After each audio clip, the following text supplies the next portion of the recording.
Good day to everyone. My name is Wong Yan-wen. My matrix number is 25005619. Today, I will be presenting about fundamentals of programming, payroll system with polymorphism. The concept will involve polymorphism, inheritance, and abstract classes. The description for my activity is base class is employee, and there will be 3 subclasses: full-time employee, part-time employee, and contractor. And each class has a calculate salary method with a different logic. And the challenge is to use an array or array list employee to process all salaries polymorphically. Now I will give you all a walkthrough of my code. So this is the employee class. In this,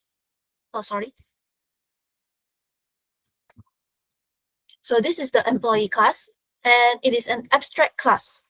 I put it as abstract because I want the child classes, which is contractor, full-time employee, and part-time employee, to inherit some methods from this class. And these 4 attributes, employee ID, name, department, and base salary, are all attributes that can be used by the subclasses.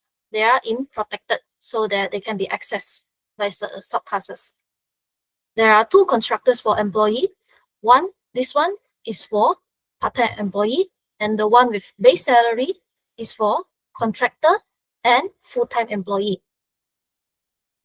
And there is also a display info that can be shared by all subclasses, and also a calculate text. This one will be overridden by the subclasses, and this public abstract double calculate salary will also be overridden by the subclasses.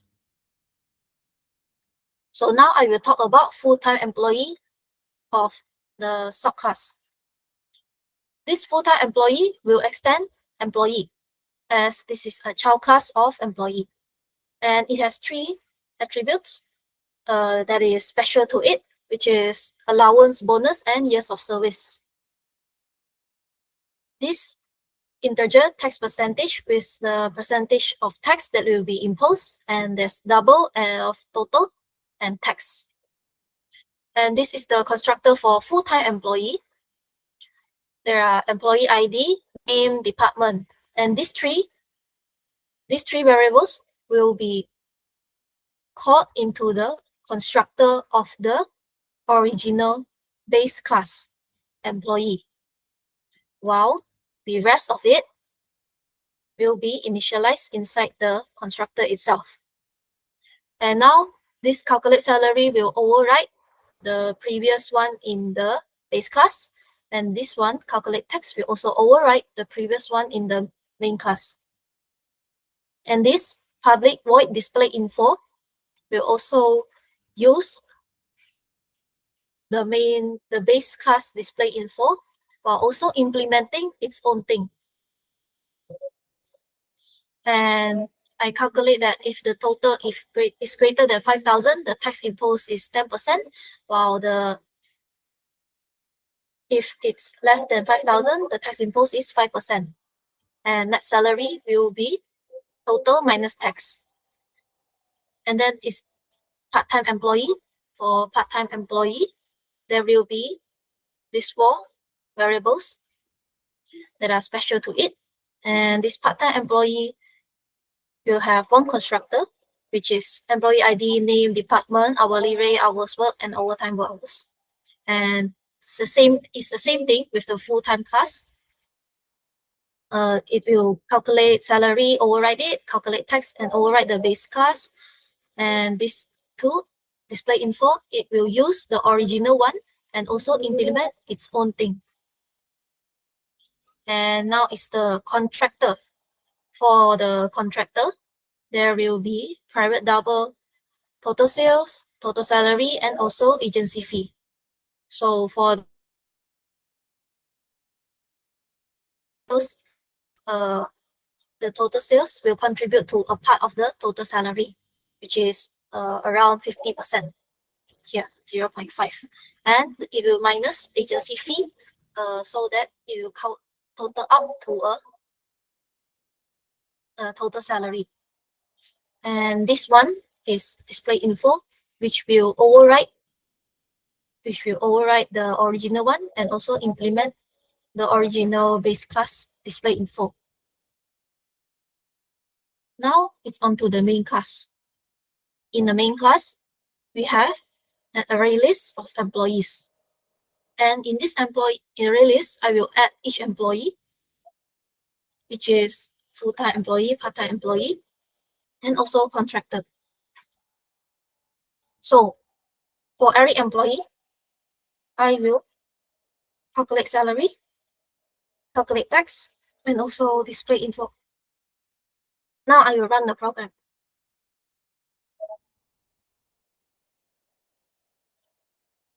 This is the result. As you can see, full-time employee, ID, name, department. Okay. So now it's on the Q&A session. Anyone has questions?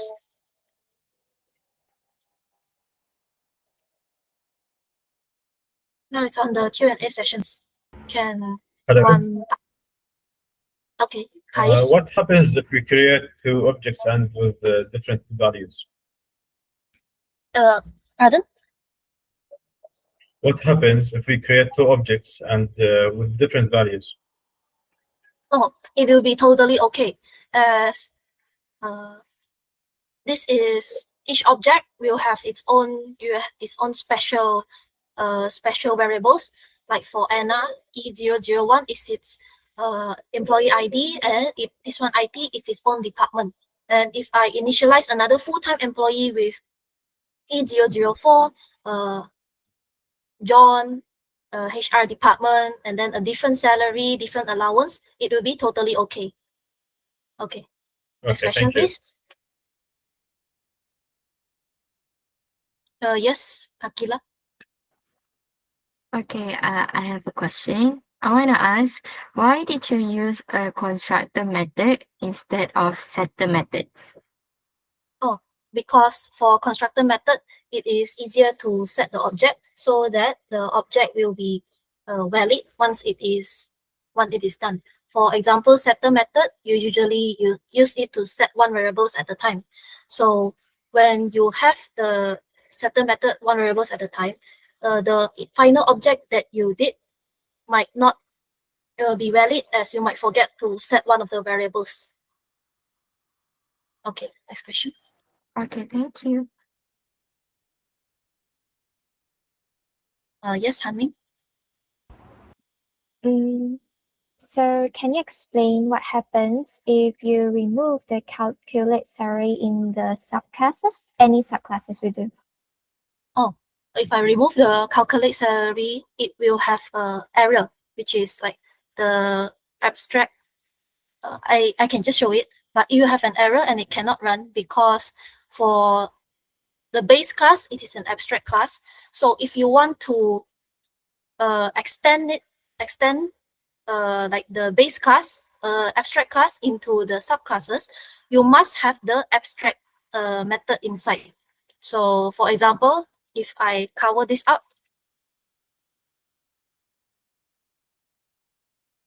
and I run it, there will be an error. Okay.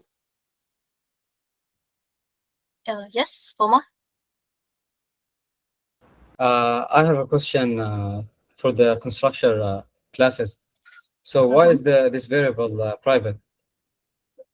Oh, In contractor. the constructor classes. Yeah. Oh, contractor, is it? This one? Yeah. Yeah. Oh, so this variable is private because I want it to be like I want to narrow down the range of the variables so that there can be less errors happening. And since this total sales and total salary is only applicable to an agency fee, is applicable to contractor only, so I make it as private. Okay.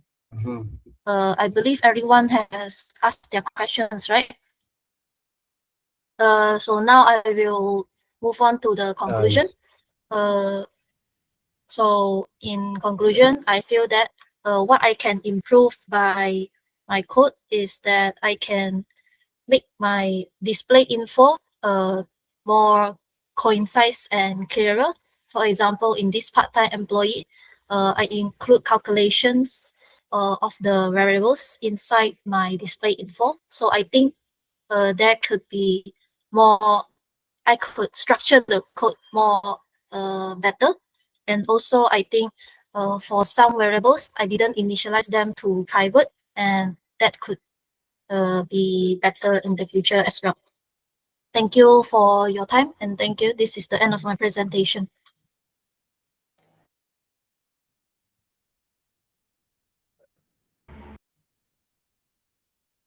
Good one.